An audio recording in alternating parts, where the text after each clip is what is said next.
સરકાર ખેડૂતોની હામી હોવાની વાતો કરે છે, પરંતુ વાસ્તવિકતા ખૂબ જ કડવી છે। નવસારી જિલ્લાના ખેરગામ તાલુકામાં ખેડૂતો છેલ્લા 2 દિવસથી ખાતર મેળવવા માટે મરણિયા પ્રયાસ કરી રહ્યા છે। ખેરગામમાં હાલ ડાંગરની રોપણી ચાલી રહી છે, ત્યારે કેટલાક વિસ્તારોમાં ડાંગર રોપ્યાને પણ 15 દિવસ થઈ ગયા છે। ત્યારે ડાંગર માટે જરૂરી ખાતર નહીં મળતા ખેડૂતો ખાતર વિતરણ કેન્દ્ર ખાતે દોડાદોડી કરતા જોવા મળી રહ્યા છે। હવે તો પરિસ્થિતિ એ થઈ ગઈ છે કે ખાતર મળે તો એમાં પણ નંબર લાગે। એક ખેડૂતે પોતાનો 60મો નંબર હોવાનું કહી મીડિયા સમક્ષ દર્દ છલકાવ્યું હતું। સતત બીજા દિવસે ખાતરનો પુરવઠો નહીં મળતા વિતરકોએ પણ ખાતર નથીના બોર્ડ મારવા પડ્યા હતા। સરકારી મંડળીઓમાં પણ આ જ હાલત હતી। એ જ રીતે ખાનગી સંસ્થાઓમાં પણ ખાતર મળશે એ આશા સાથે દોડધામ કરનારા ખેડૂતોને નિરાશો જ હાથ લાગ્યો હતો। મારું નામ બાબુ પટેલ, નાંધઈ રહેવાનું।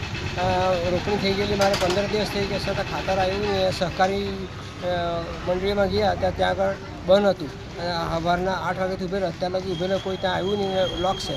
એટલે પછી પ્રાઇવેટમાં આવ્યો અને પ્રાઇવેટમાં પણ 160 ગુણ જ આવી, એટલે તે નંબર આપ્યા તે પ્રમાણે બધા ઊભી રહ્યા અને મારો નંબર 60 છે, તમારો નંબર લાગે તો તમને નહીં લાગે તો નહીં મળે એમ કે લાઇનમાં ઊભેલા છે અહીંયા। હવે સરકારમાંથી ખાતર પૂરતું મળી જાય એ વ્યવસ્થા કરવા વિનંતી। મારું નામ ઠાકોરભાઈ નારાયણભાઈ પટેલ, ખેરગામ। હું ખેરગામનો એક ખેડૂત છું। ખરેખર આ સાલ એવી પરિસ્થિતિ થઈ ગઈ છે કે ખેતરમાં અમે ડાંગરનો પાક રોપીને આજે 10-15 દિવસ થઈ ગયા છે, છતાં પણ આજે ખાતરની એટલી બધી ફાફા મારી રહ્યા છે કે કેટલી લાઈનોમાં કતારોમાં લોકો એટલા બધા ફાફા મારી રહ્યા છે કે જેનો હદને પાર નથી। અને સહકારી મંડળીઓમાં આપણો દેશ પગભર થયેલો, સહકારી મંડળીઓમાં જેવું આવતું નથી અને પ્રાઇવેટોમાં આવે છે ત્યાં પણ નથી મળતું। એવી પરિસ્થિતિ છે। એ લોકો નંબર આપે છે, 1 નંબર 2 નંબર 3 નંબર એવા નંબરો આપીને ખેડૂતોને આપે છે। આજે દિવાસાનો એવો તહેવાર આદિવાસીનો, છતાં પણ તે દિવસે બી લોકો દિવાસો છોડીને ખાતર માટે ફાફા મારી રહ્યા છે। ખરેખર એ ખેડૂત જગતનો તાત કહેવાય। આ સરકારે એના પર કેમ નથી ધ્યાન આપ્યું? ખરેખર એ બહુ પરિસ્થિતિ ખરાબ છે। ખાતર માટે ખેડૂતોને એટલી બધી તકલીફ છે કે જેનો કોઈ પાર નથી। આવું જોઈ જ ન હતું। હવે ખેડૂતોને શું કરવું શું ન કરવું એ વિચાર કરતા થઈ ગયા છે।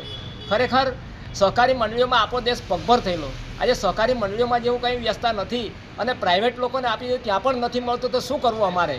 એ ખરેખર એક જાણવા જેવી બાબત છે। માટે આના પર ધ્યાન આપી આ ખાતરની જે જોગવાઈ કરી અને ખેડૂતોને સુખેથી મળે, ખેડૂતોને સારી એ થાય, ખેડૂતો માટે બધી ઘણી સગવડો થાય છતાં પણ થતી નથી, એ અગત્યને એક સૂચના આપું છું। ખરેખર આ લોકોના ફાફા અને એને જે ભીડ જોવો તો તમે જોઈ શકો। ખરેખર આ બહુ પરિસ્થિતિ ખરાબ છે। એટલે ખેડૂતોને એવી બધી પરિસ્થિતિમાં જીવન જીવવું કેવી રીતે કરવું તે બહુ ઉપાય નથી। કેમ કે ખેડૂતોને કેરી પાકમાં બી એવી રીતે પરિસ્થિતિ થઈ ગઈ, ખેડૂતો લાચાર છે અને ત્યાં બી કંઈ એની કંઈ જોગવાઈ થઈ નહીં। એટલે ખરેખર ખેડૂતો માટે બહુ વિલંબ છે અને ખેડૂતને માટે ખૂબ સુવિધા થાય છે, એમ કે કંઈ થતું નથી, એ બહુ અગત્યની બાબત છે। હિતેશ પટેલ, દિવ્યાંગ ન્યૂઝ, ખેરગામ, નવસારી।